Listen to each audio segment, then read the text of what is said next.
Hello everyone, my name is Akash Kumar. Welcome back to my YouTube channel.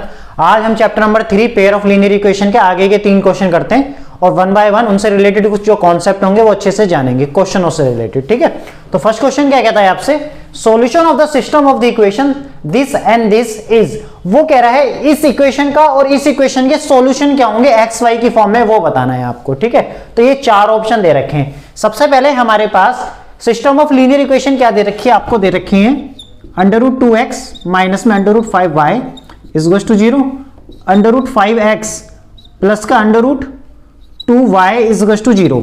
ये 2 equation दे रखे हैं आपको। तो इन 4 ऑप्शनों में से कोई एक ऑप्शन करेक्ट होगा। ठीक है, तो वन बाय वन क्या करते हैं, हम 4 ऑप्शनों को रख के देख लेते हैं। ठीक है, तो x की वैल्यू क्या है, √2 है। पहले ऑप्शन में x इज इक्वल टू √2 है और y की वैल्यू √5 है।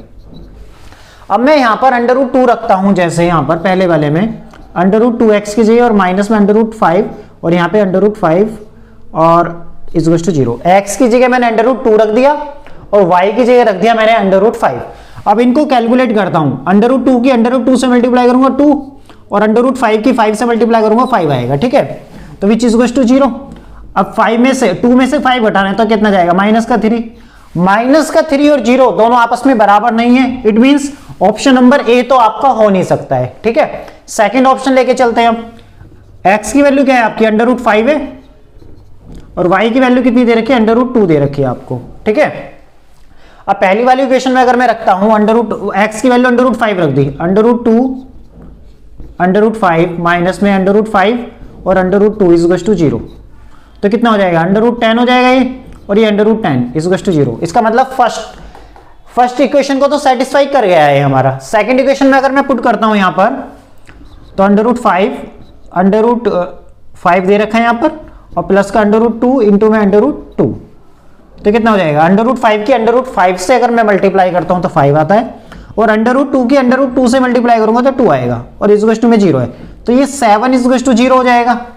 क्या हो जाएगा, 7 इज इक्वल टू 0 हो जाएगा और 7 और 0 आपस में बराबर नहीं होते हैं, तो it means option number B भी आपका क्या होगा, करेक्ट नहीं होगा। ठीक है, अब हमारा या तो ऑप्शन नंबर सी आंसर होगा या डी आंसर होगा। ठीक है, बाकी इन दोनों ऑप्शनों को क्या कर लेते हैं, हम चेक कर लेते हैं वन बाय वन। ठीक है, तो देखो अगर मैं x की वैल्यू अगर यहां पे 0 और y की वैल्यू 0 लेता हूं इस इक्वेशन में, तो √2 0 माइनस में √5 0 इज इक्वल टू 0, तो ये 0 माइनस 0 इज इक्वल टू 0, तो 0 इज इक्वल टू 0। ठीक, अगर यहां 0 रख देता हूं तो √5 0 √2 टाइम्स 0 इज इक्वल टू 0, तो 0 प्लस 0 इज इक्वल टू 0 और 0 इज इक्वल टू क्या हो जाएगा, 0। इट मींस ये जो ऑप्शन है ये इस इक्वेशन को भी और इस इक्वेशन को भी सेटिस्फाई कर गया। इसका मतलब ऑप्शन नंबर सी ही हमारा क्या हो जाएगा, करेक्ट हो जाएगा। ठीक है, आई होप ये पूरा क्वेश्चन आपको अच्छे से समझ में आया होगा।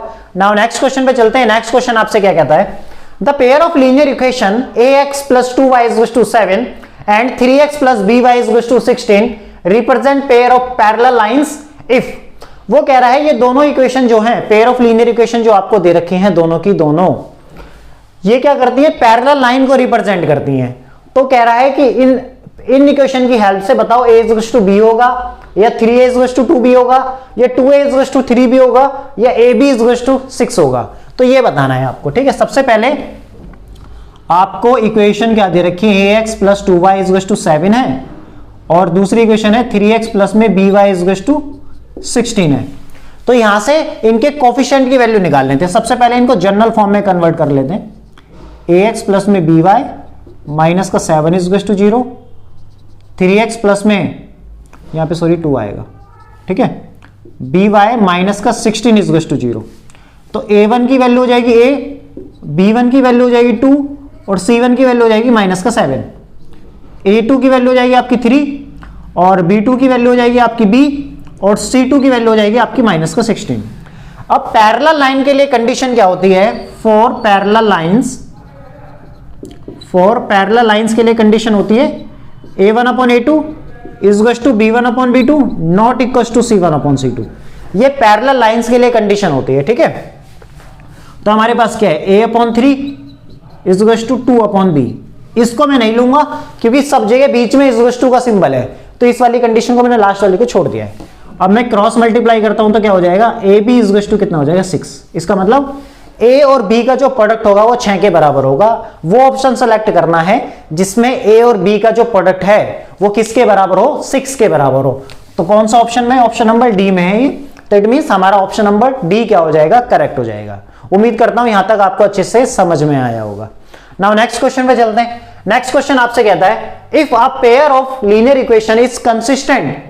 अब ये वर्ड पे ध्यान देना है कि कंसिस्टेंट होता है क्या है, इसको मैं समझाऊंगा अभी आपको अच्छे से। वो कह रहा है पेयर ऑफ लीनियर इक्वेशन क्या है, कंसिस्टेंट है, तो then the lines will be, तो लाइंस क्या होंगी, हमेशा इंटरसेक्टिंग होगी, हमेशा कोइंसिडेंट होंगी, पैरेलल होंगी या इंटरसेक्टिंग या कोइंसिडेंट होंगी, ये बताना है हमें, ठीक है। तो देखो ये नोट में लिखना है आपको। पहली कंडीशन कहती है अगर कार्टेशियन प्लेन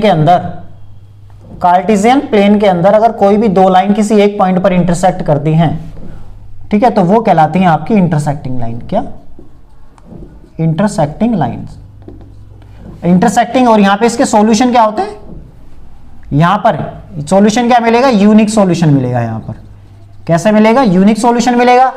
जब जिन भी पेयर ऑफ लीनियर इक्वेशन के सॉल्यूशन मिलेंगे वो कैसी लाइन होती है, कंसिस्टेंट होती है। कैसी होती है, कंसिस्टेंट होती है। अब दूसरा क्या है हमारे पास, कोइंसिडेंट लाइन होती है, जब लाइन एक के ऊपर एक ही हो, तो ये क्या होंगी, कोइंसिडेंट लाइन होंगी, कोइंसिडेंट लाइंस। और यहां पे क्या होता है, इनफिनिटली मैनी सॉल्यूशन मिलेगा, इनफिनिटली मैनी सॉल्यूशन मिलेंगे यहां पर। और यहां पे भी क्या हो जाएंगी, ये लाइन कंसिस्टेंट हो जाएंगी। कंसिस्टेंट का मतलब यहां पर क्या है, जिन पेयर ऑफ लीनियर इक्वेशन का सॉल्यूशन एग्जिस्ट करता है वो कंसिस्टेंट, जिनका सॉल्यूशन एग्जिस्ट नहीं करता वो इनकंसिस्टेंट होंगी। अब तीसरी क्या होती है, पैरेलल लाइन होती है। अब पैरेलल लाइन क्या होंगी, ठीक है, ये पैरेलल लाइंस हो जाएंगी हमारे पास। और इसमें क्या होगा, कोई भी सॉल्यूशन नहीं मिलता, नो सॉल्यूशन। जब सॉल्यूशन ही नहीं मिलता तो लाइन कैसी हो जाती है, इनकंसिस्टेंट हो जाती है, ठीक है। कैसी लाइन हो जाती है, इनकंसिस्टेंट हो जाती है। इसका मतलब हमें ऐसा ऑप्शन सेलेक्ट करना है जिसमें लाइन क्या होंगी हमारी, इंटरसेक्टिंग और कोइंसिडेंट होंगी, क्योंकि यहीं पे ही कंसिस्टेंट मिलेगा और बाकी जगह कंसिस्टेंट नहीं होंगी लाइन। तो ऑप्शन नंबर वो कह रहा है if a pair of linear equation is consistent then the lines will be, तो लाइन क्या होंगी, हमेशा इंटरसेक्टिंग या कोइंसिडेंट लाइन होंगी। तो ऑप्शन नंबर डी हमारा क्या हो जाएगा, करेक्ट हो जाएगा। उम्मीद करता हूं तीनों के तीनों क्वेश्चन आपको अच्छे से समझ में आए होंगे। वीडियो अच्छे लगे तो लाइक करें, चैनल को सब्सक्राइब करें। बाकी नेक्स्ट क्लास में मिलते हैं आगे के क्वेश्चन के साथ। Thank you so much.